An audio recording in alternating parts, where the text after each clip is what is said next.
अल्हम्दुलिल्लाह नहमदुहु व नस्तईनुहु व नस्तगफिरुहु व नु'मिनु बिही व नतवक्कलु अलैहि व नऊज़ु बिल्लाहि मिन शुरूरि अनफुसिना व मिन सय्यिआति अअमालिना मन यहदिहिल्लाहु फला मुदिल्ल लहु व मन युद्लिलहु फला हादिय लहु व अशहदु अन ला इलाहा इल्लल्लाहु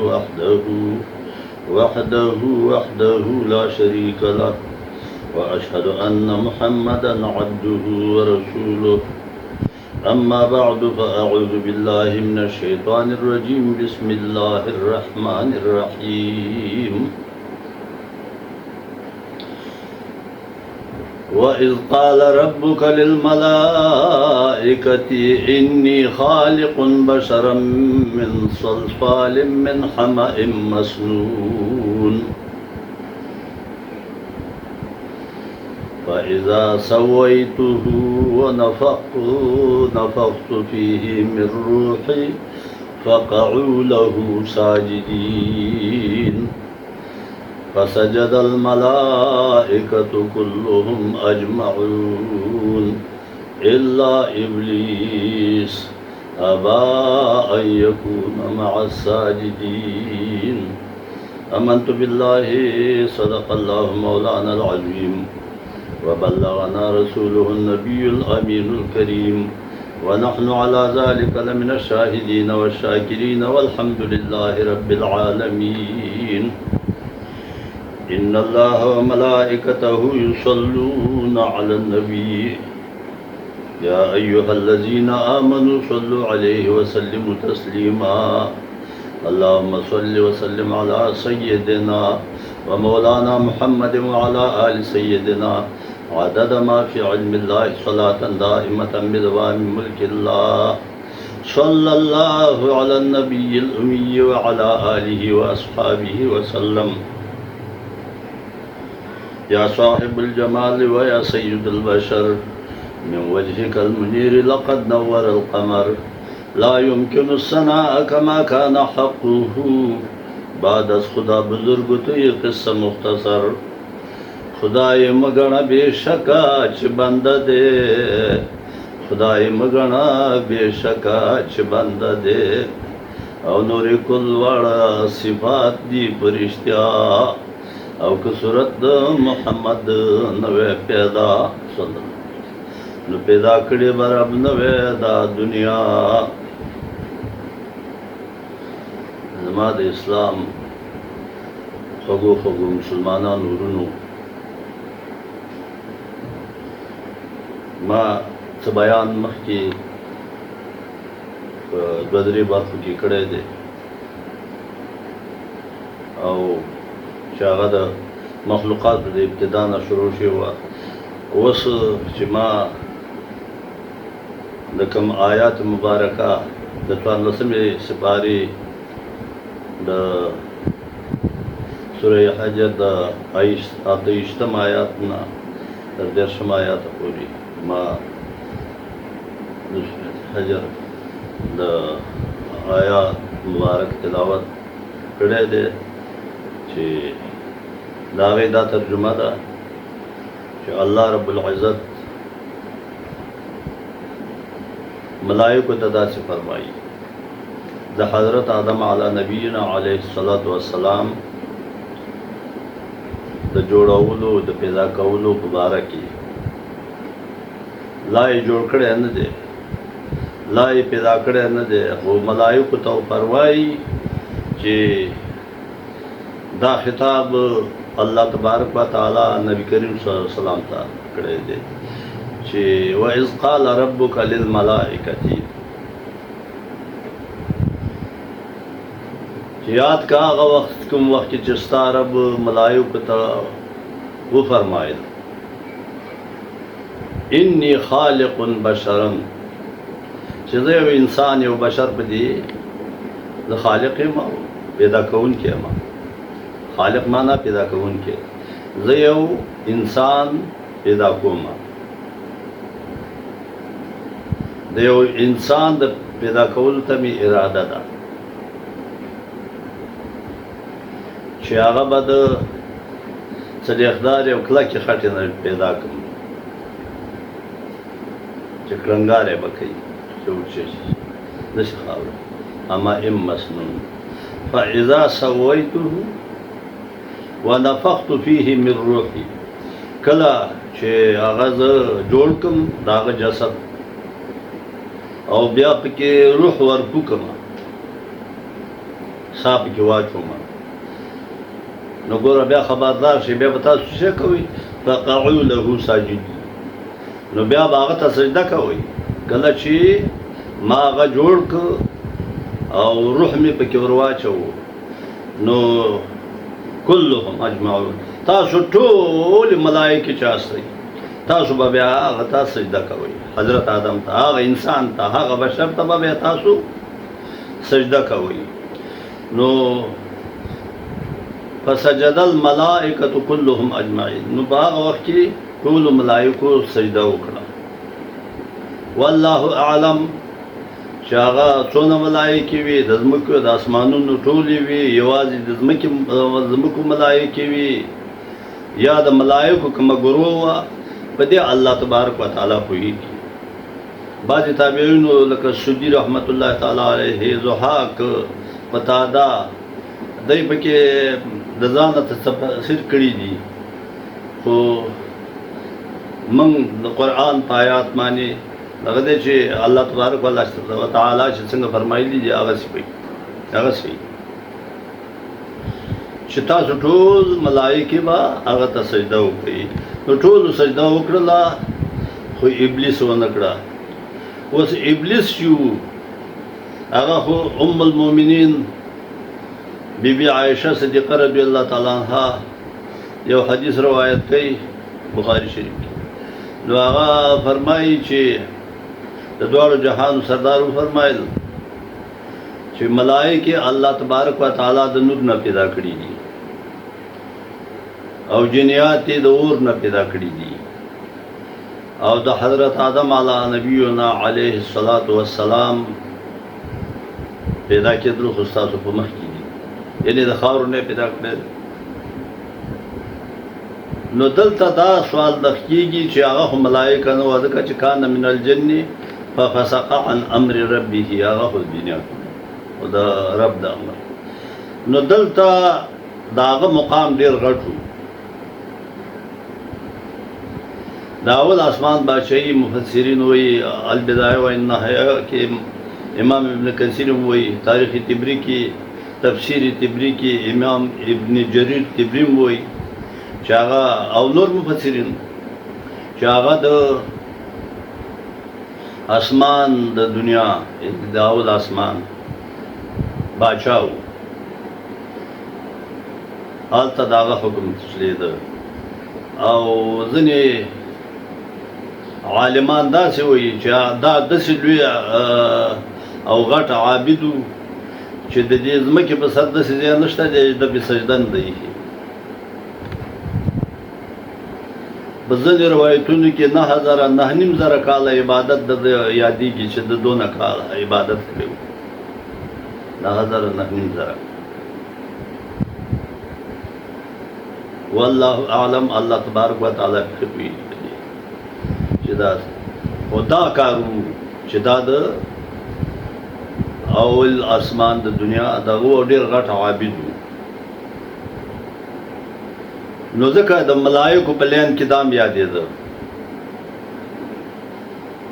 ځکه اول اسمان کې خو ملایکې دي او دی د اول اسمان بادشاه و د ملایکو سره نو دلته ځکه دام د هغې په لین کې راغی او د دې نه علاوه چې دی ځینې مفسرین دا وایي چې یو قسم ملایکې وي خو هغه د قرآن مخالفت کوي چې یو ګروه یو ډله د یو جماعت د ملایکو چې هغې ته جن ویلي مګر دا قول ډېر کمزوری دی من دا صحیح دی چې قرآن وایي کان من الجن دا د جنیاتو د جملې نه و دا د نسل نه و د ذات نه و دا خو د پیدا کېدو خبره شو او سجده یې ونه کړه خو ابتدا کې څه رقم کارو کله چې الله تبارک و تعالی د حضرت آدم علی نبینا علیه الصلاۃ والسلام د جوړولو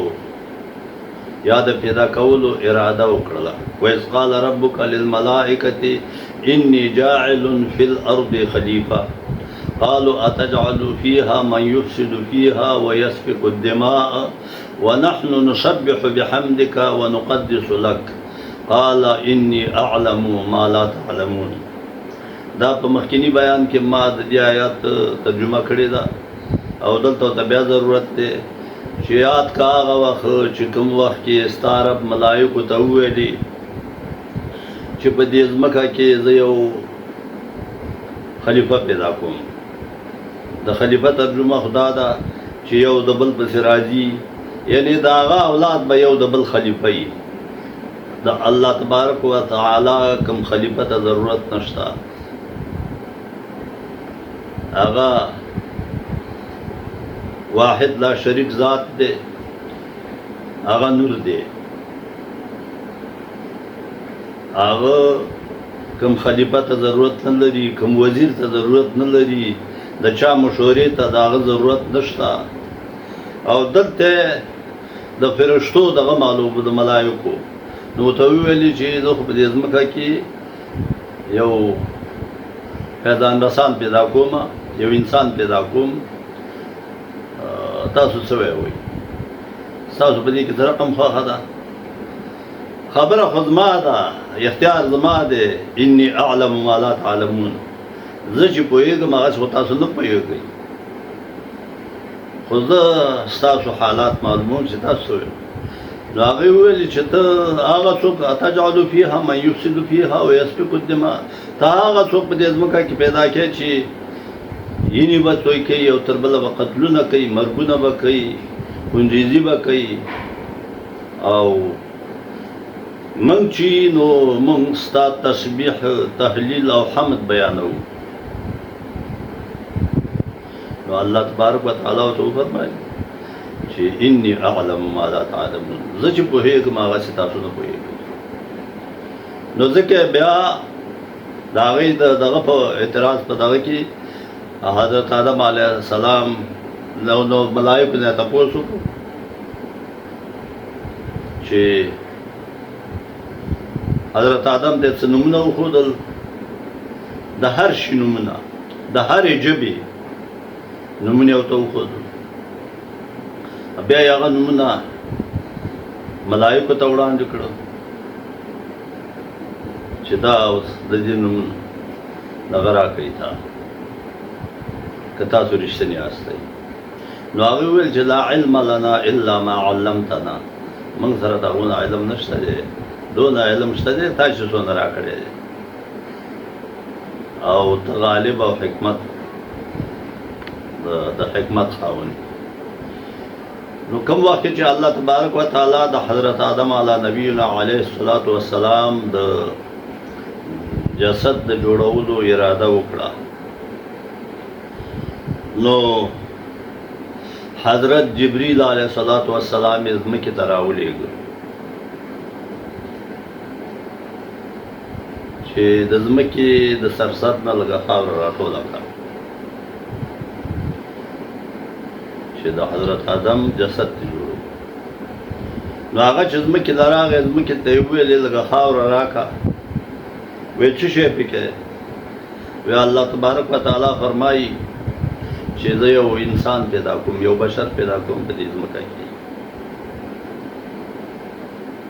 نو ځمکې ورته وویلې ستا دې په هماغه ذات قسم یې چا چې ته رالېږلې چې د ما نه خاوره مه کموه. نو ځمکې هغه ته قسم ورکوه، هغه ایسته لاړ. او الله تبارک و تعالی د هغه نه د خپل ډېر علم باوجود پوښتنه وکړه چې څنګه چل دې وکړو. نو هغه وویلې چې تا ته معلومات دی، ستا د علم په احاطه کې دی چې ځمکې ما ته ستا په ذات قسم راکړه او ما ته خاوره رانوړه. په همدغه رقم یې حضرت اسرافیل راولېږه، په همدغه رقم یې هغې ته هم ځمکې من دا وویلې. بیا یې حضرت میکائیل علیہ السلام راولېږه، هغې ته هم ځمکې دا وویلي. بیا یې د څلورم کرتې حضرت عزرائیل علیہ السلام راولېږه. نو عزرائیل علیہ السلام ته داسې خبره وکړه چې ته چې کوم ذات را لېږلی زه تا ته په هغې ذات باندې قسم ورکوم، در کومه چې د ما نه خاوره مه وړه. نو حضرت عزرائیل علیه السلام هغه ته وویلې چې زه په هغه ذات قسم کوم چا چې را لېږلی یم چې زه به ضرور خاوره د تا نه وړم، ته ضرور به ماله خاوره راکې. نو بیا الله تبارک و تعالی حضرت عزرائیل علیہ السلام ته وفرمایل چې ځمکې ته ووایه چې دا خاوره راکه، د تا نه کمومه، بېرته بیا درته در واپس کړمه. نو ځکه الله تبارک و تعالی په سورة طه کې فرمایي منها خلقناکم وفیها نعیدکم ومنها نخرجکم تارة اخرى. د دې خاورې نه پیدا کړئ، بیا به هم د دې خاورو سره خاورې کړم او بیا به هم بل کرتې بیا د دې خاورو نه راپاڅوم. اول هم خاورې، منځ به خاورې او آخر هم خاورې. او موږ څونه نادانه خلک ګیره هم سپینه شوه، مرضینو کې راګیر شولو. نن په هغه وخت کې د الله بندګي وکړه، اول به تا خپل ځان وښیم، اوس به شو هېڅ څه هم نه کېږي. او بازار کې وړه سودا نه ملاوېږي. څوک چې بازار له ځي او سودا دپاره او سودا اخلي نو هغه ډک جوب ځي، موږ تشریح بازار کې وړیا نه ملاوېږي. نو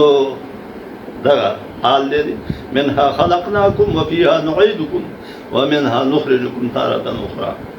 نو بیا هغه خاوره د سرسر د ټولې ځمکې د سرسر خاورې را جمع کړه. کوم ځای کې د کوم ځای ځمکې کومې ځمکې خاوره سپینه ده،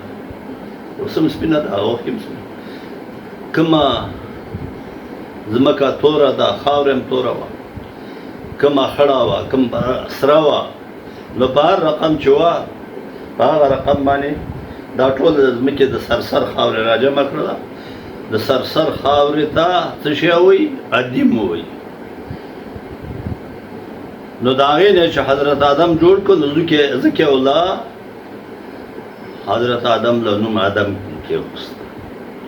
چې د عدیم نه پیدا دی، د ځمکې د سرسر خاورې نه پیدا دی، دا د عدیم نه پیدا دی. ټول تفصیلونه شو چې دا د عدیم نه پیدا دی، نو ځکه نوم آدم شو. ها څونه موده کې د دغه جسد تکمیل شو. ځمکې سرسر خاوره چې راټوله شوله نو 40 کاله په دې باندې باران ورېده. بیا خمیره 40 کاله. نو بعضې مفسرین وایي چې په 40 کالو کې یوه ورځ پې د خوشحالۍ د دریاب نه باران راورېدی. په 40 کالو کې فقط یوه ورځ، باقي ټول د غم د دریاب نه. لکه چې په دې باره کې رحمان بابا یو نظم کې وایي خاوره د ادم چې کړه خمیر ملایکانو، خاوره د ادم چې کړه خمیر ملایکانو، ټولې په غمونو په دردونو ولاړو. نو هغه وخت کې چې په غمونو کې ولاړه خمبیره کړ نو 40 کاله دا و.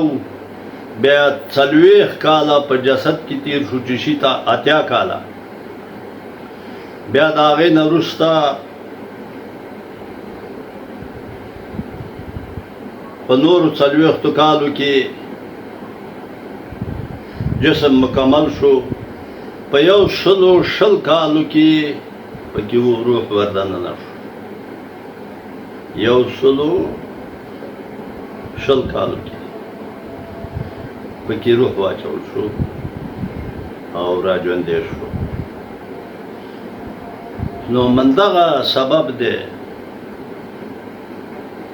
چې د حضرت آدم علی نبینا علیه الصلاة والسلام اولاد ها د قد څونه غټوالی څونه نو یو حدیث کې خو د ځمکې او د اسمان نه پورې 1500 کاله لار ده نو د حضرت آدم علیه السلام چې الله پیدا کړ نو سر یې په اسمان لګېده او کله چې بیا جنت ته وخېږه او د هغې نه راکته کړ نو بیا حضرت جبریل راغی او قد یې ورکوټی کړ شاپر یې پې کېښوسته خپل پر نو 60 غزه قد یې پاتې شو 60 غزه نو مخکې نو دا همدا وجه ده چې اوس د هغه په اولاد کې کوم خلک چې د تورې خاورې نه پیدا شي دي یا توره خاوره پکې ګډه وه د حضرت آدم د جسد په جوړولو کې نو هغه تور دي کوم چې د سپینې ځمکې خلک دي سپینه خاورې نه پیدا شي دي هماغه جسد د ځمکه کې خاوره هماغه نه وه که نه سپینه خاوره توره سره خړه هر قسم نو هغه سپین دي هغه خلک کم خلک چې دغشې دي د سرې خاورې هغه سره دي رنګونه یې سره دي نو دا د خاورې دغه دی او د دې نه علاوه د حضرت آدم علیه السلام اولاد چې دی موږ او تاسو اولاد پیدایش نو هغه بیا په 120 ورځو کې یعنی لکه 4 میاشتې هغه 120 کاله حضرت آدم علیه السلام جسد جوړ شو دلته د هغه د اولاد په پیدایش کې د موږ او تاسو په پیدایش کې 4 میاشتې لګي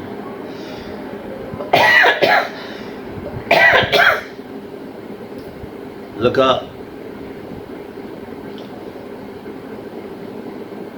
په قرآن کریم کې په 18 سپاره په سوره مومنین کې الله تبارک و تعالی د انسان د پیدا کېدو په حقله داسې ارشاد فرمایلی دی چې ولقد خلقنا الانسان من سلالة من طين ثم جعلناه نطفة في قرار مكين ثم خلقنا النطفة علقة فخلقنا العلقة مضغة فخلقنا المضغة عظاما فكسونا العظام لحما ثم أنشأناه خلقا آخر فتبارك الله أحسن الخالقين یعنی په تحقیق سره ولقد خلقنا الانسان من سلالة من طين دا د کودنی په شان خاورې نه موږ پیدا کړی دی الله تبارک وتعالی فرمایي بیا جعلناه نطفة ثم جعلناه نطفة في قرار مكين بیا د نطفې یو تقرر ځای موږ پیدا کړی دی نطفه کې بیا هغه نطفه په علقه بدله شي بیا علاقه یعنی یو د غوښې هسې یو دغه لڅړه هېڅ شی هم نه وي نه غوښه یې او نه یي نه وي پرنسوي نه لڅړه جوړه شي بیا د هغې نه وروسته مدغه جوړه شي یعنی څه غوښه جوړه شي بیا د هغې نه وروسته دغه شي دا هډوکي جوړ شي عظامه فکسونا العظام لحما بیا د دې هډوکي د پاسه بیا غوښه راشنه کړي غوښه چې راوټو کېږي د هډوکي د پاسه نو بیا پس د دې نه چې وکړم الله رب العزت فرمایي ثم انشأناه خلقا آخر بیا د دې نه وروسته بیا بل ژوند ورکم بل ژوند بل ژوند څنګه دی او اولنی ژوند څنګه دی نو 40 ورځې هلته تېرې شوي باران اورېده بیا 40 کاله بیا 40 کال کې خمیره شوله بیا 40 کال کې پوزه غوږ سترګې جسد لاسونه ګوتې خپې دا جوړ شو هر څه جوړ شو دا جوړ شو بیا پس د هغې نه 100 کاله شو دلته 40 ورځې مني بیا د هغه مني نه علاقه جوړه شي 40 ورځې بیا د 40 ورځو نه وروسته دغه شي دا مدغه شي څه غوښې شي لتړه شانتي جوړه شي بوټۍ هېڅ شی هم پکې نه داسې بوټۍ بیا د 80 ورځو شي بیا 40 ورځې پس د هغې بوټۍ نه دغه جوړ شي دا هډوکي جوړ شي بیا دا هډوکي د پاسه غوښه راشنه کې 100 ورځو کې د مور په ګېډه کې د ماشوم شکل تکمیل شي او په 121 ورځ پکې روح واچول شي نو ځکه الله تبارک وتعالی فرمایي چې ثم انشأناه خلقا آخر بیا دویم ځلې تخلیق یې بیا وکړه یعنې سا پکې واچوم بیا ژوندی شي مخکې خو هډوکي او هسې بوټۍ او د هغې نه مخکې علاقه یې لکه پرن شوي نه دا سلسله ده د هغې نو هغه 120 کاله او د حضرت آدم علی نبینا علیه الصلاة والسلام د اولاد په پیدایش کې چې روح پکې اچول کېږي نو د هغې وخته پورې 120 ورځې لګېږي جسم تکمیل شي او 121 ورځ پکې روح واچول شي ژوندی شي د مور په ګېډه کې همدا وجه ده چې د ښځې خاوند مړ شي نو 14 اشهر و عشره نو بیا د هغې عدت دی یعنې د عدت معنا شمار د څه شي شمار دی چې دا ښځه به 4 میاشتې او 10 ورځې د دې میړه پسې جاړي او صبر به کوي 4 میاشتې او 10 ورځې څه دپاره که چېرته د دې ښځې په خېټه باندې ماشومي کومه شپه چې یا کومه ورځ خاوند مړ کېده او په هغه ورځ باندې نطفه جمع شوي او الله تبارک وتعالی وغواړي چې د دې نه ماشوم پیدا کوم نري په هلک یې بل نه نو هغه بیا په 121 ورځ 4 میاشتو او 1 ورځ د پاسه په دې کې ژوندی کېږي چې ژوندی شو پته لګېږي نو بیا هغه ماشوم ته څوک حرامزاده نه شي ویلی هغه د دغه مړي زوی دی د دې لپاره الله تبارک وتعالی دا نظام په دې رقم جوړ کړی چې عدت موده دې لپاره مقرر کړې ده چې په 4 میاشتو کې او 1 ورځ په د پاسه ماشوم ژوندی کېږي دلته الله تبارک وتعالی 10 ورځې د کړي یوې په ځای 10 ورځې د کړي دي مقرر کړي دي چې په دې کې کمی پیشي راتلی شي نو دا الله قدرت دی نو دا پکې ژوندی شي او بیا پیدایش یې په 2 میاشتو نه شروع کېږي 6 میاشتې چې مکملې شي او 9 میاشت شروع شي اوله ورځ باندې نو هغه وخت کې که کوم ماشوم پیدا شي نو هغه باندې هم څوک کوم تور نه شي لګولی هغه بالکل حلالي او چې دغسې یو واقعه ډېر دغه تېره شوې ده خو دلته زما مطلب او موضوع چې دا بله ده چې دا د 6 میاشتو د پیدایش مې ته وویلې ځکه چې سورہ لقمان کې الله رب العزت ارشاد وحمله وفصاله 30 شهرا چې د ښځې په ګېډه د ماشوم حمل موده او بیا د تینه د پرې کولو موده دا 10 میاشتې دي سورت لقمان کې وایي وحمله وفصاله 30 شهرا دا 10 میاشتې دي یعنې 2.5 کاله دي په دې 2.5 کالو کې قرآن کریم په سوره بقره کې په 2 سپاره کې الله رب العزت فرمایي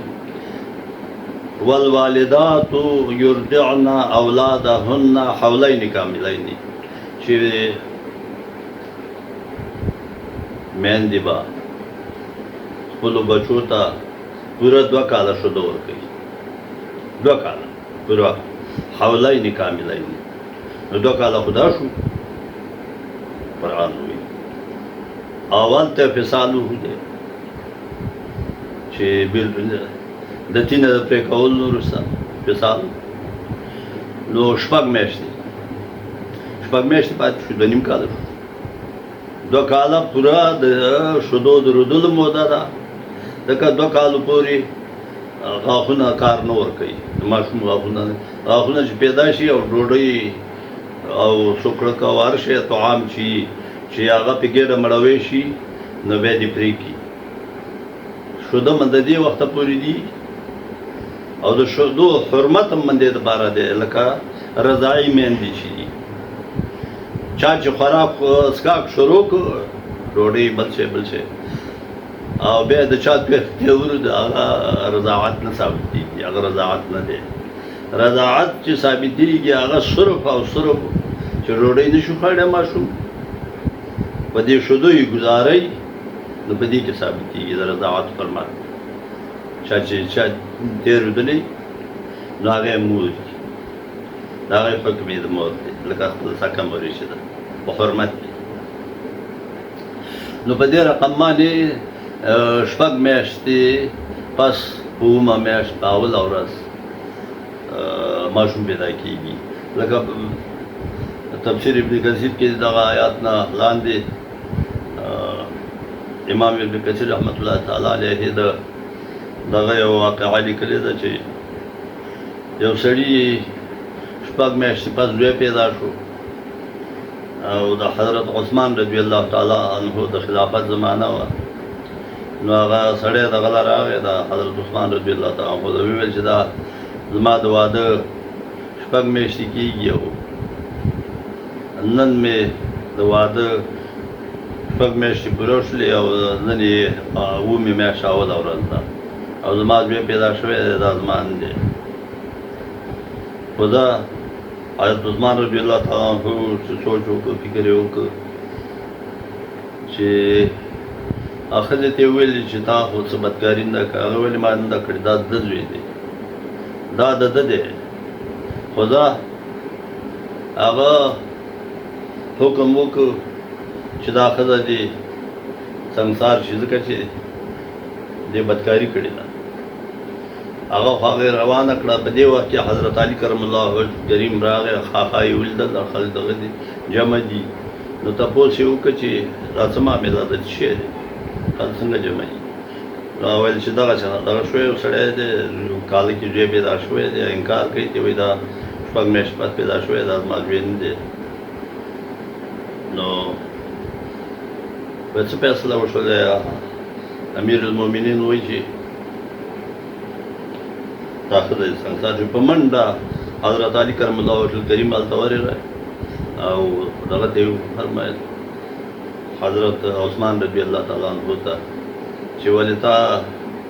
د سورت لقمان د آیات نه دی اورېدلی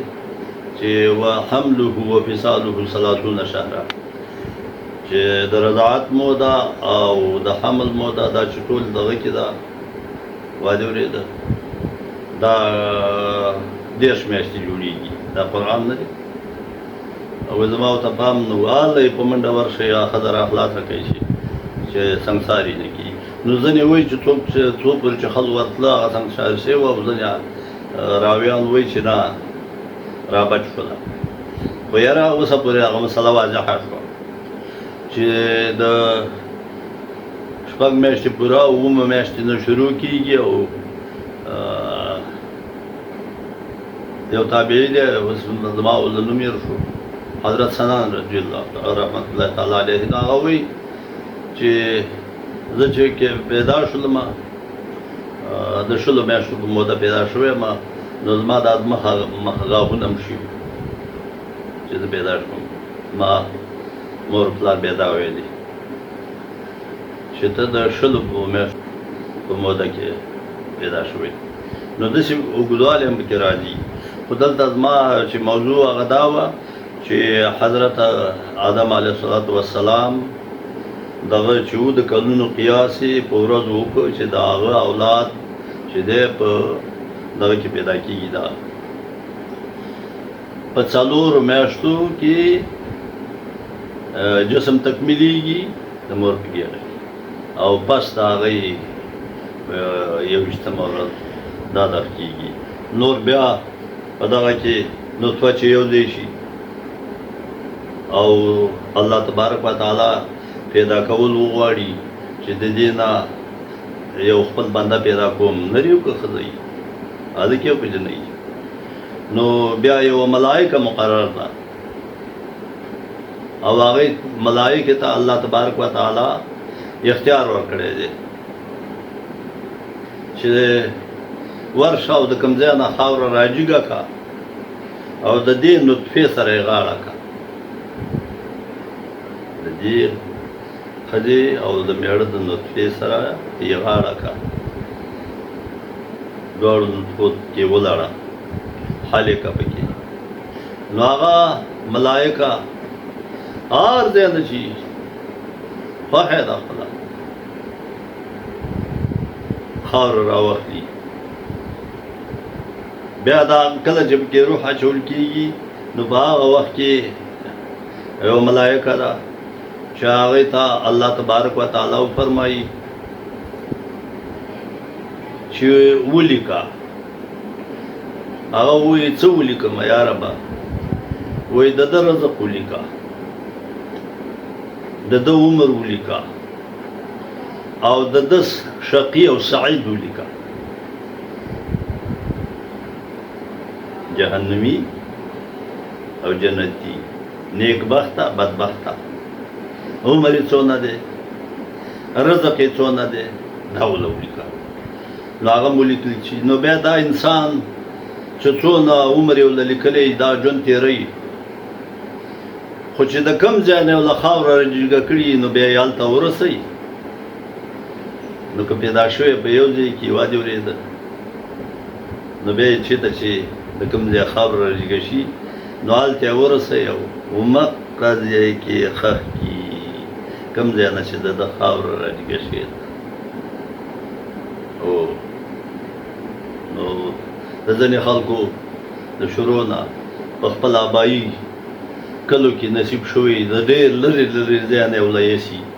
که ډېر لرې په سفر کې نو هغه مړی وله بار کړي ولې چې خاوره یې د هغې نه ده هلته یې ورسوي او که چېرته بل ځای کې خاوره دغ شوي نو بیا یې د خپل ځای نه وله یوه بانه جوړه کړي او ری وولي او هغه ته معلومات نه وي چې لږې شپې مې پاتې دي هغه ته خدا نه وي هرې شي او ویسته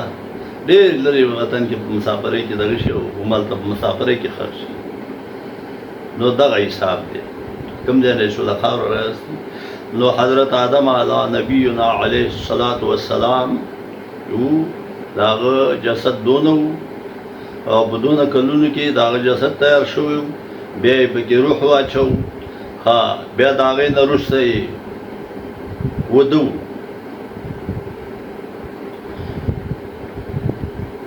چې د چپې پختۍ نه غټې دې پختۍ غټې دې نه وله دا چې راپاڅېده هوا یې وله پیدا کړه یعنې د یو ژوندي نه ده ځکه چې دا نارینه و د دې پختۍ نه دې دغه کړه دا حضرت هوا یې ولیده نو انس یې ورته انسان ته په دې معنې انسان وایي چې انس لري محبت لري یو بل ته دستي لالچ لري نو چې لاس یې ورته اوږدوه ویل ده چې دا خو د ما په شان شکل جسم هر شی ما په شان دی چې لاس یې ورته دا کوو نو الله تبارک وتعالی ملائکتو ته وویل چې د دې مہر ادا کا نو بیا وتا لاس وګت کا نو هغه فرمایل الله تعالی وکړي چې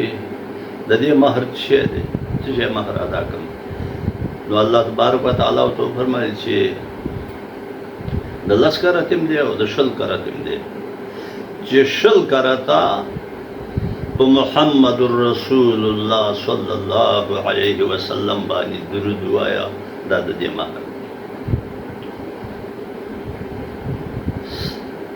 شل کرات حضرت آدم ابو البشر دی هغه وخت کې وته وخود داغه مقام یو ته وخود چې هغه درود وې نو ستا نکاح کیږي نو هغه درود وې په نبی کریم صلی الله علیه وسلم باندې نکاح وشو او نور خو کله چې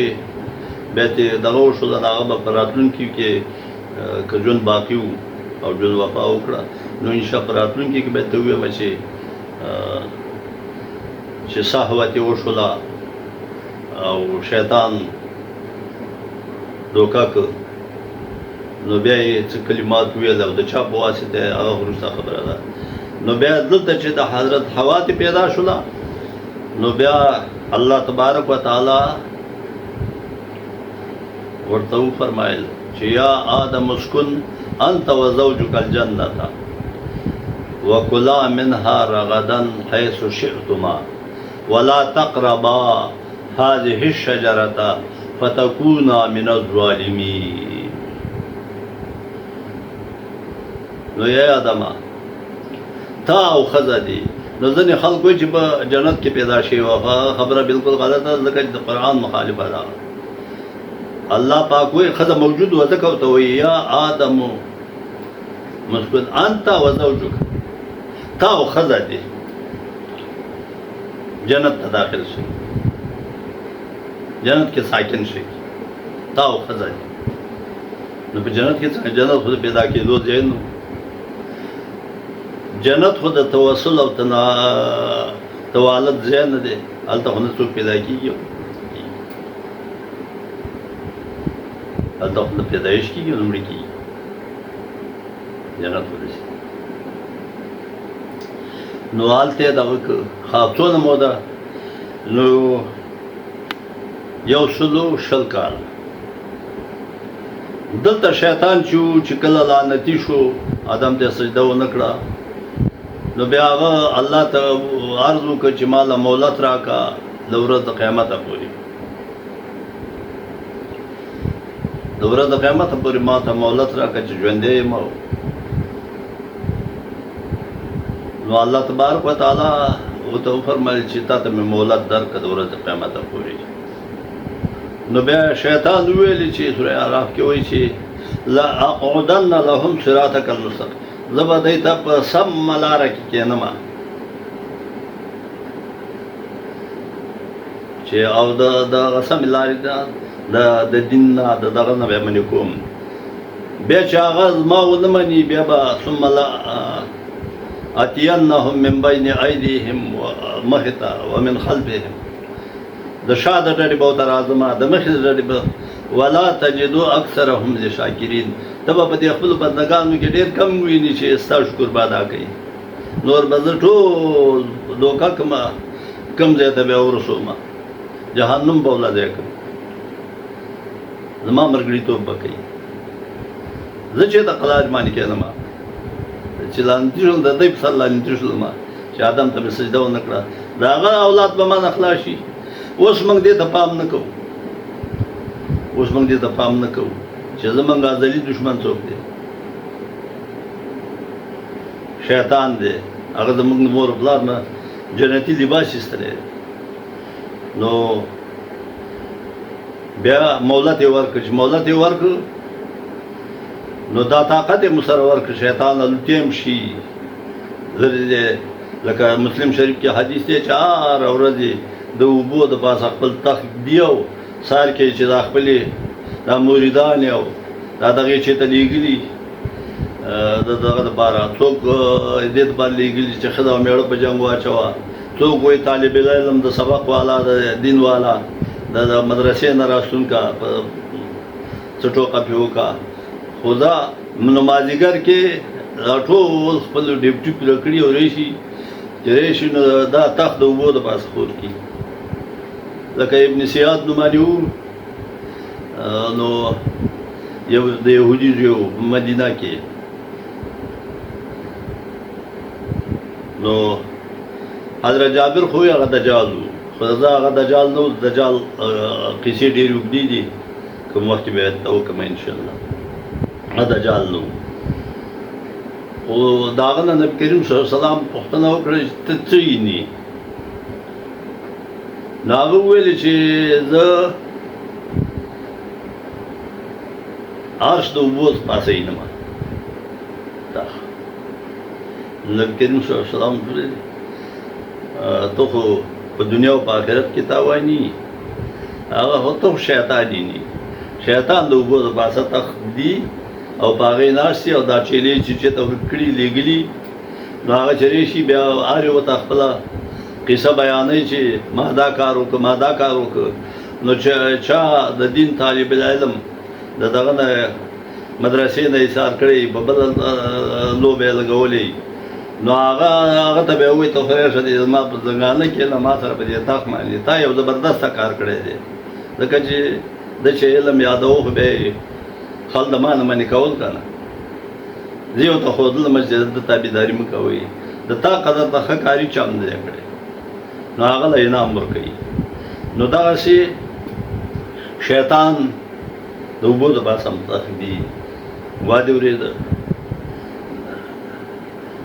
الوتی هم شي نو په هغه وخت کې مهلت الله ورکړ نو په تفاسیرو کې مو او تورات کې مو ما سره تورات هم شته په تورات کې مو چې کوم وخت چې الله تبارک وتعالی حضرت آدم علیه السلام او حضرت حوا جنت ته داخل کړ هغه یو مخصوص باغ تورات وایي چې د یمن په عدن کې و باغ او زموږ قرآن وایي چې نه په اسمانونو کې چې جنتونه دي په هغې کې و په هغه جنتونو کې یو جنت و نو هغې ته چې دغه کړ د هغې په دروازه کې طاووس او مار چوکیدار و هغه وخت کې د مار خپې د اوښ قدر ته خپې وي اوښ قدر ته غټ و نو دا شیطان ډېره زاري او فریاد او ژړا یې ورته کوله هغه ته یې وویل چې هغه خلکو سره مې څه کار دی نو حضرت آدم علیه السلام په دغه وخت کې بل باغ پلتلی و بل بالا او حضرت حوا ځان لوه نو مار ته ډېر ژړا او فراق او فریاد وکړ چې ما هغه ځای ته ته ورسوه نو هغه وویل څه رقم وایي زه ورکوټی کېدی هم شم غټېدی هم شم زه به ستا خوله کې کښېنم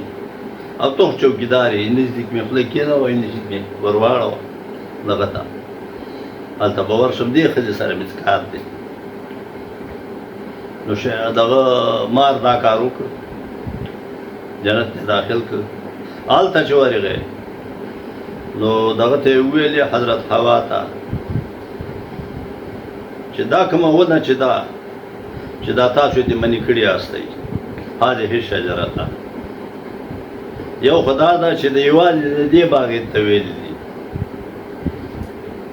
بل باغ کې هم دا بل نور باغونو کې هم دا شته دی که نه هغې نه مې منې کړي ناستئ دا یې یاده کړې ده کله چې دننه کړې چې هذه الشجره دا ونه ده نورو جنتونو باغونو کې وګورئ که نه او که چېرته تاسو دا وخوړله دا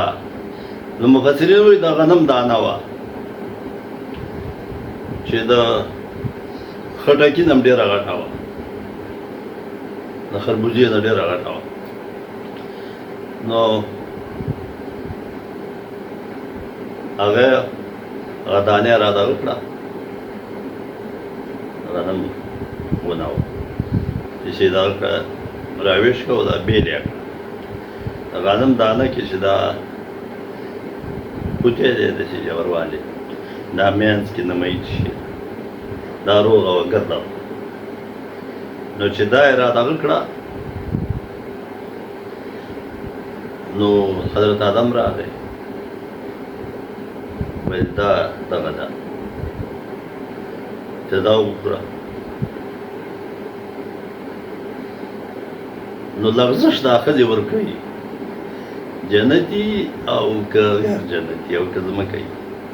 هغه لغزش یې دغه که ویلې دا خو دا چې تاسو وخوړله نو تاسو به نه وږي شئ هېڅ شي ته به ستاسو حاجت نه وي نه به تږي شئ او دا باچهي لباس به ستاسو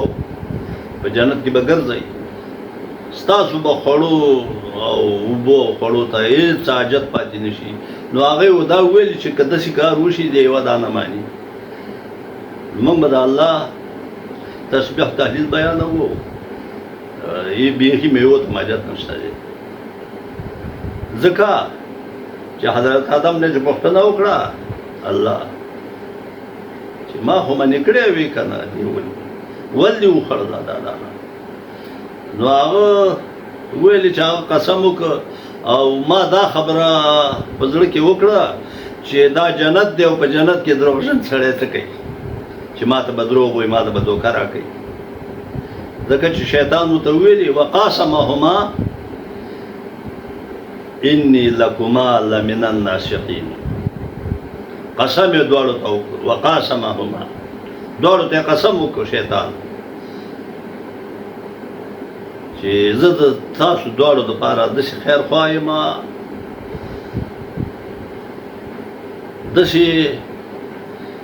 خوشحاله یم ستاسو په دغه باندې په افسودګرۍ باندې وقاسمهما انی لکما لمن الناصحین زه ستاسو ډېر غټ خیر خوا یم نو په دغه وجه هغې هغه غنم دانه وخوړله نو بیا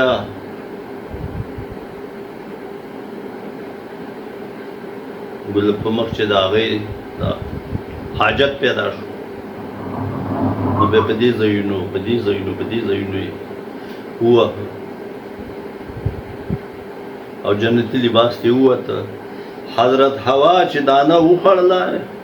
نیمایي نو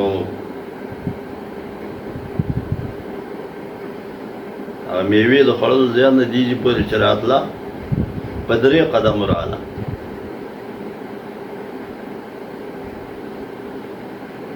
په 3 قدم او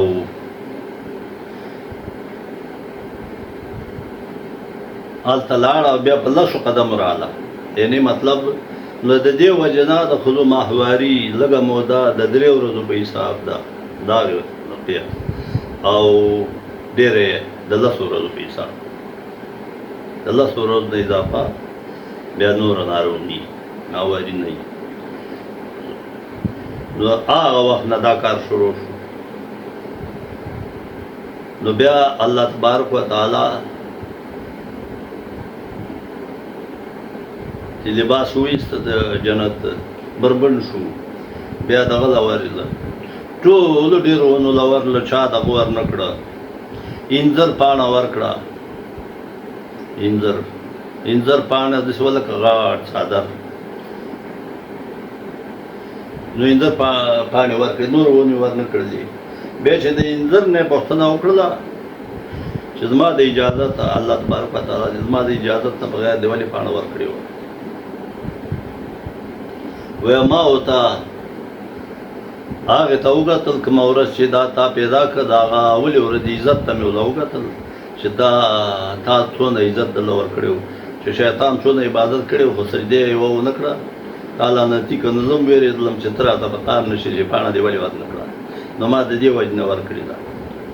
نو بیا هغه پاڼې د ځان نه تاوې کړې یوه پاڼه حضرت حوا تاوه کړه او لباس ځان یې پرې پټ کړه او یوه پاڼه حضرت آدم تاوه کړه بیا الله تبارک وتعالی ورته وفرمایل اهبطوا منها جميعا فإما يأتينكم مني فمن تبع هدايا فلا خوف عليهم ولا هم يحزنون ټول کته شي اگر چې تاسو دوه خطرې ټول څوک تاسو ختم کته شو ورکشه چوکیدار وستاد چوکیدارې دا پیدا و ما راته ورکشه خپې ټیکټ کړې چې ته به په ځمکه باندې سولېږي ستا بخپې نه وي او ته به دی په پوندو چیچي او دی به ستا سر په دې تیږه ټکوي یو تر بل به ستا دښمنان هست او ټول قدر شي نو شیطان ته ویل تم قدر شه نو حضرت آدم علیه السلام په سرندیب کې راکته د مازدیګر ټیم و چې په سرندیب کې راکته شو چې موجوده سرندیب ته اوس موجوده نومي سریلانکا دی د نوح نومانې غر دی چې اوس په څه نومي کو نو یو بورې تخمونه د هر قسم حضرت آدم ته الله تبارک و تعالی د جنت نه ورکړه د هر شي تخمونه نو هلته ډېر دغه شو اوس کلاچي ده او که نورې خوشبودار او لونګ دي او که نور شی دي که همدا دا دغه علاقو کې ډېر کېږي هندوستان کې دغه وخت ټول هندوستان سرندیب هغه غر معلوم دی شته دی نو هلته راکته که مازدیګر وخت بیا حضرت جبریل علیه السلام پر کېښوسته نو 80 ګزه قد یې پاتې شو 80 ګزه قد او خاموشي وه هېڅ شی هم نه و یوازې دغه آدم نو هغه وخت کې بیا حضرت جبریل اذان وکړه او په د دې زموږ د زمانې اذان یې وکړه د دې امت د اسلام د دې دین مطابق اذان چې اشهد ان محمد رسول الله دا یې وکړه اذان کې دا او حضرت حوا یې په جده سعودي عرب کې د سمندر په غاړه یو ښار دی جده ورته وایي او د جده معنا هم دا د نیا جد نیکه ته وایي عربۍ کې او جده نیا ته وایي نو د هغوی نوم د هغه وخت نه جده دی چې جده چې نوم دی دا حضرت حوا یې هلته راکښته کړه تار په تار او شین په شین یې کړه او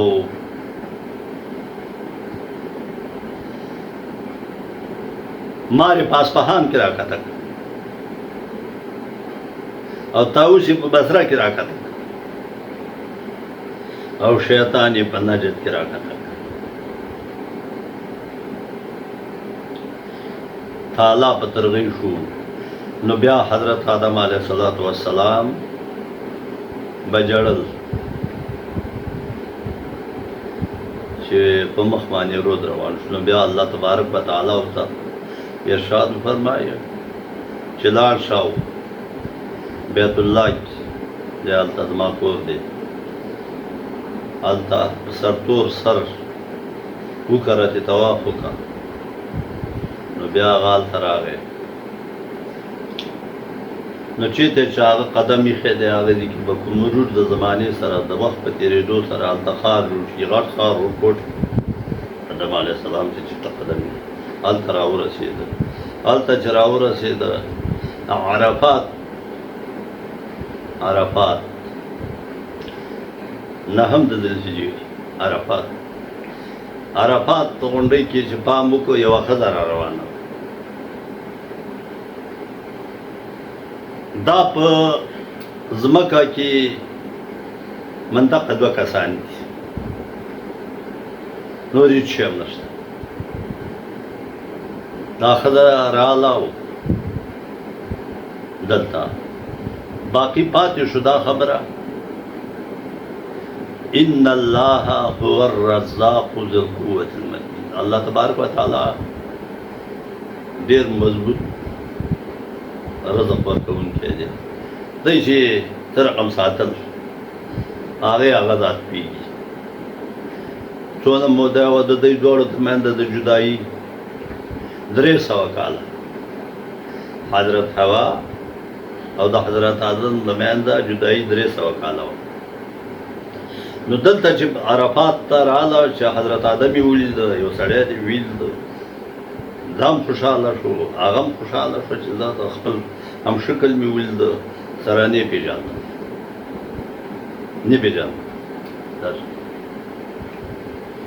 نو ځکه چې صحیفې لا نه وې نازلې شوې صحیفې نوې نازل شوې، نبوت ورکړ شوی نه و. نو دلته چې یو تر بلې پوښتنه وکړه ته څوک یې؟ هغې وویلې ته څوک یې؟ نو دا یو تر بلې تپوس وکړه، پېژندګلو یې وکړه چې سره ویې پېژندل، تعارف یې وشو. نو د هغې وجې نه د دې عرفات نوم عرفات شو چې حضرت حوا او حضرت آدم علی نبینا علیه السلام دلته پېژندګلو کړې ده. نو د دوی د پېژندګلو ورځ چې ده هغه د حج اهم رکن دی. د یو نبي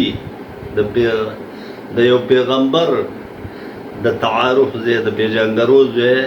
ځای چې دی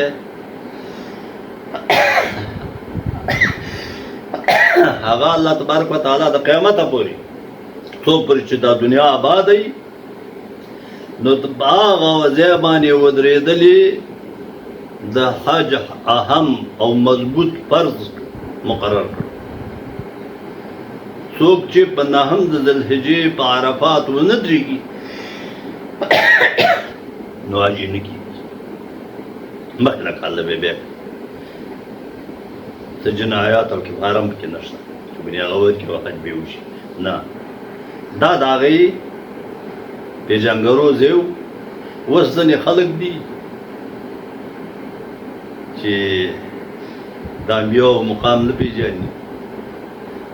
د اولیاو نه پېژني او ځان ته خوشحاله دي. اوس د الله د نبي د خپلې ښځې سره ملاقات شوی دی، تعارف یې وکړ، سره پېژندګلو یې وکړل. نو هغه ادا چې د هغې وه د الله خوښه شوه او په خپلو بندګانو باندې په نهم د ذوالحجې باندې په هغه ځای کې ودرېدل چې هغه عرفات ورته هغه یې فرض کړ.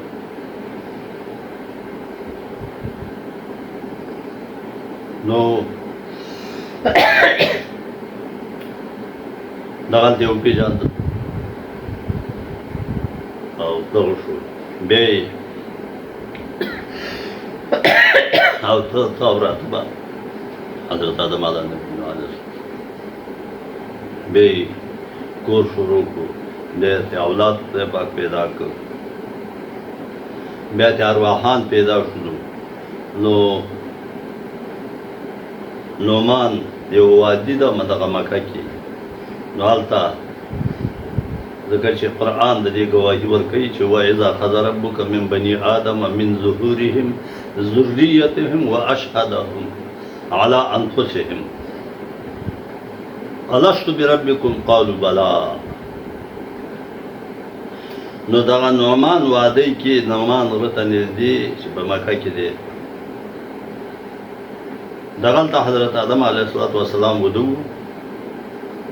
نو چې راپاڅېده د هغه نه د ارواحان د سرو میږو دا واړه واړه میږي نه سره د دې په شکل چې راووت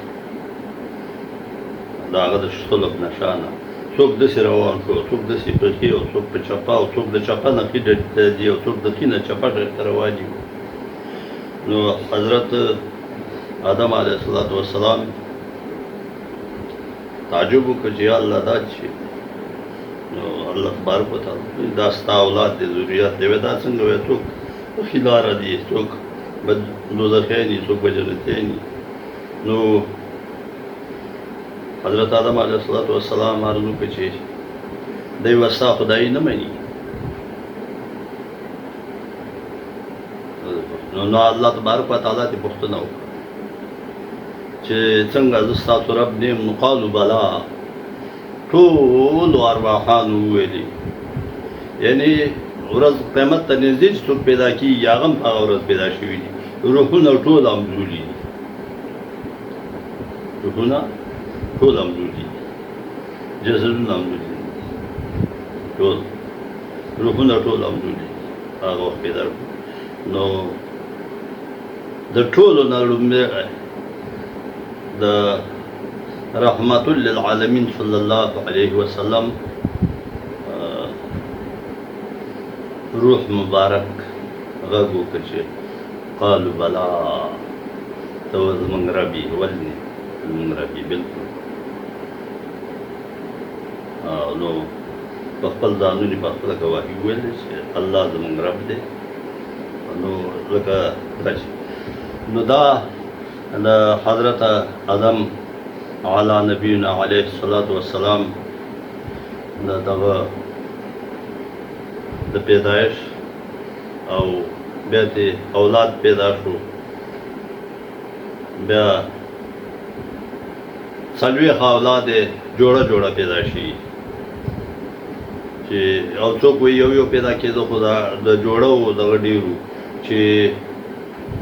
څوک وایي دوه به یوه ورځ پیدا کېدل دوه به بله ورځ څوک وایي په یوه ورځ کې به دوه پیدا کېدل سهار او دوه به په مازدیګر په دغه رقم باندې بیا به څه موده پس دسي بالغان خو دا سلسله جاري وه نو د څلوېښتو پورې چې رسېدله څلوېښتو کې چې دغه پیدا شو دا سار کې حابل او د هغه سره جوړه چې وه لیوسا رضی الله تعالی هغه پیدا شوله او په مازدیګر ټیم کې چې وه نو بیا دغه پیدا شوله اقلیما او قابل نو بیا دا دستور و هغه وخت چې حضرت آدم علیه السلام چې د دوی د بلوغت په وخت کې به بیا دا یوې جنۍ چې مخکې به پیدا شي وه سار وه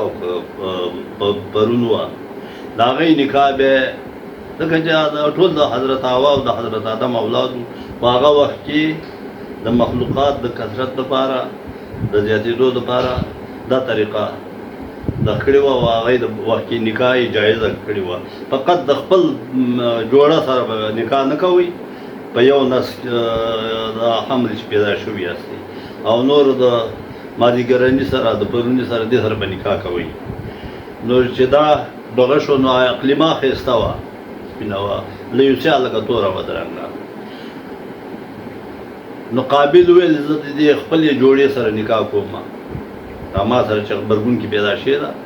اقلیما نو حضرت آدم علیه السلام ته وفرمایل چې هغې سره نکاح جایزه نه ده الله منع کړې ده دغه د حابل برخه ده دغه حابل ده ورکه او ته وایي نه زه دې سره خو دا جګړه روانه شوله نو حابل چې و دهقان میقاني کوله دهقانۍ کار یې کوو او دغه چې و نو دا حابل نو هغه د میوږ یو رمه شانې پیدا کړه او دا جګړه د دوی روانه ده نو قابل ویلې په هېڅ شان هم دغه اقلیما هغه نه ورکوم په خپله ورته نکاح کوم نو حضرت آدم علیه السلام ته وویلې یو فرمایل ورته چې دا داسې وکړئ چې دواړه قرباني وکړئ د هر چا قرباني چې قبوله شوه هغه به پاکئ نو قابل څه غنم منم لږ شانې راوړل او هغه وخت کې د قربانۍ د قبلېدو او نه قبلېدو دا طریقه وه چې په یو جګ ځای به یې کېښوستله یا به سپینه ورېځ پرې راغله پورته به یې کړه او یا به اور راغی نو هغه څه غنم منم راوړو قابل او دغه یو ښه چاغ پسه راوسته د ګرمۍ وه د میوو حابل رضی الله تعالی هغه غونډۍ باندې کېښوسته او دغه راغله ورېځ پرې راغله او په ورېځې کې چې ایسار شو چې خل ورېده چې دغه حابل هغه وری کړی پسه دا قرباني قبوله شوه نو د قابل نور هم دښمني اضافه شوله بیا قابل دغه سره یو د عرفات سره نږدې یو کمر لاندې ودو او دغه ورغې ده قابل ورغې او یو غټ کمر یې راواغسته چې په دې کې شیطان راغی د مرګ چل مته معلوم نو دا اولنی مرګ نو دغه ولګېده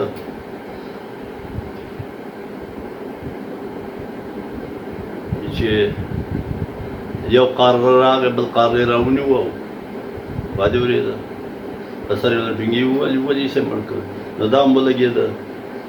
یو غاټ کمر یې راواغسته هغې پې ویشته خپل ورور حابل یې پې ویشته او مړ یې کړ بیا یې ګوډي کې واچوه په شا بیا ګرځوو هر چېرته به چې ته د ښخولو چل نه ورته ځکه دا اولانې هم مړی و نو په شا یې یو کاله پورې که چېرته به ته سفر لا هم بیا په شا ګرځوه ښخول چل معلوم نه و همزې نه پرېښوست بیا دوه قارغان راغلل یو ژوندی قار و بل یې مړ رانیولی و د دوی مخې له چې راغله په خاورې په پنجو باندې د ژوندي قارغه راوسپړتله دا مړ قارغې په هغه ځای کې کېښوسته بیا ته یې خاوره پرې ور واړوله نو په دغه وخت کې شپږمه سپاره کې دا قصه ده دی چې واتل علیهم نبأ ابنی آدم بالحق اذ قرب قربانا فتقبل من احدهما ولم يتقبل من الاخر نو یو نه قبوله شوه د بل قبوله نه شوه نو بیا دلته چې د قارغانو حال دی قابل د ویلې چې قال اعجزت ان اكون مثل هذا الغراب فأواري سوءة أخي فتكون من النادمين نو کاش کې زم د دې قارغانو په شان وې دا دونه موده مې په شا ګرځاوه د وخت به مې خاک کړی وې دا مې بیا غلا کړی وې نو بیا دا اوږده قصه ده بیا پس د هغې بیا د اولاد بند شو جوړه نو بیا چې یوازې په یو نس باندې دا شو نو هغه شل کاله د دغه شوي و د حضرت حابل د مرګ شوي و چې بیا حضرت شیس علیه السلام پیدا شو چې هغه هم د حضرت آدم علیه السلام زوی دی نو بیا د هغې نه وروسته دا سلسله د اولادونو شروع شوله وادي ورېده چې روانه وه انبیا هم پکې راغله خو د هېچ چا سلسلې هم د نسب چې دي دغه تندې رسېدلي ده نیکه ته یا ټر نیکه تندې رسېدلي هغه سلسلې د نسب رسېدلي دي کومه سلسله کې چې رحمت عالمین صلی الله علیه وسلم دی نو هغه سلسلې چې دي هغه رسېدلي دي لکه دغه چې وایي د محمد بن اسحاق په خپل سیرت کې وایي چې او دلائل نبوت کې امام بهقي دا دغه نسب نامه نبی کریم صلی الله علیه وسلم بیان کړې ده نو چې هغه حضرت آدم ته رسېدلې ده نور د هېچ چا نسب نامې نشته لکه څه ناڅه کوم ځای پورې ما ته هم یاده ده چې محمد صلی الله علیه وسلم بن عبدالله بن عبدالمطلب بن هاشم بن عبدالمناف بن قصي بن کلاب بن مرة بن کعب بن لوی بن غالب بن فهر بن کنانا بن خزیمہ بن مدرکہ بن الیاس بن مضر بن نزار بن عد بن عدنان بن مقوم بن طارخ بن ناحور بن تیرح بن عرب بن یشحب بن نابت بن ابراہیم اسماعیل علیہ السلام بن ابراہیم خلیل اللہ علیہ السلام بن طارخ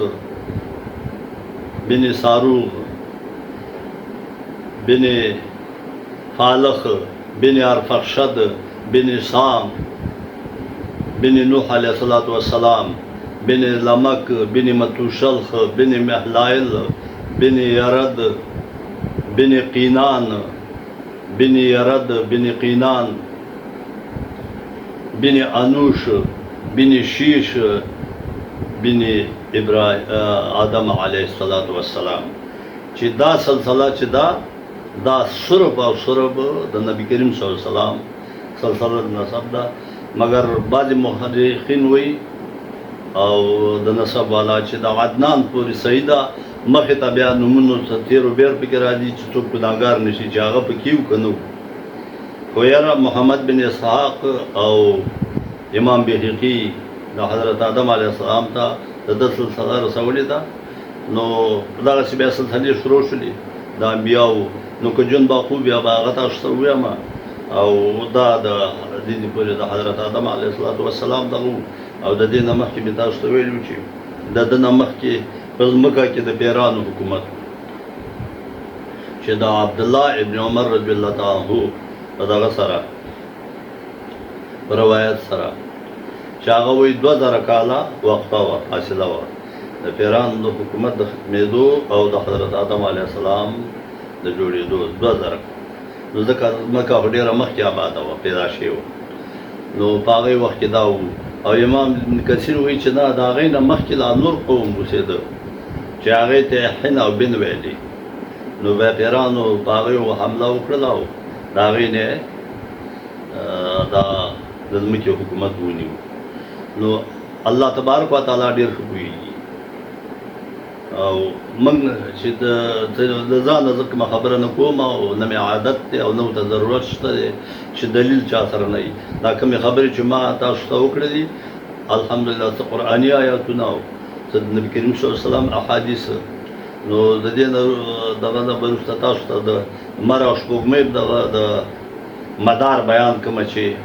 دا څه رقم باندې روانېږي اوړي کې څه رقم دا ورځې اوږدي مزل کوي تیزې کوي پخلاری کوي او په ژمي کې ورځې لنډې مر سترګه دا څنګه وي نو د دې ټول به د قرآن او د احادیثو په رڼا کې تاسو ته انشاءالله تعالی وایم اوس به په دې ځای کې دا بیان ختم کړو آخر دعوانا ان الحمدلله رب العالمین الله تبارک وتعالی دې موږ او تاسو ټول باندې رحم وکړي الله تبارک وتعالی دې څونه مریضان چې په د مسلمان مریضان چې په هسپتالونو کې دي په کورونو کې دي هغوی ټولو ته دې الله تبارک وتعالی شفای کامله عاجله ورکړي څونه خلق چې مسلمانانو کې بې اولاده دي الله تبارک وتعالی دې هغې ته نیک صالح اولادونه ورکړي نارینه اولادونه او که د چا اولادونه شته دي او نافرمانه دي الله تبارک وتعالی دې ورته تابعدار او فرمانبردار کړي او موږ او تاسو ټولو ته مسلمانانو ته دې الله تبارک وتعالی په دې سپېڅلي دین د اسلام باندې استقامت راکړي او کله چې د دنیا نه واپسي نو الله تبارک وتعالی دې زموږ په خوله دا کلمه جاري کړي چې لا اله الا الله محمد رسول الله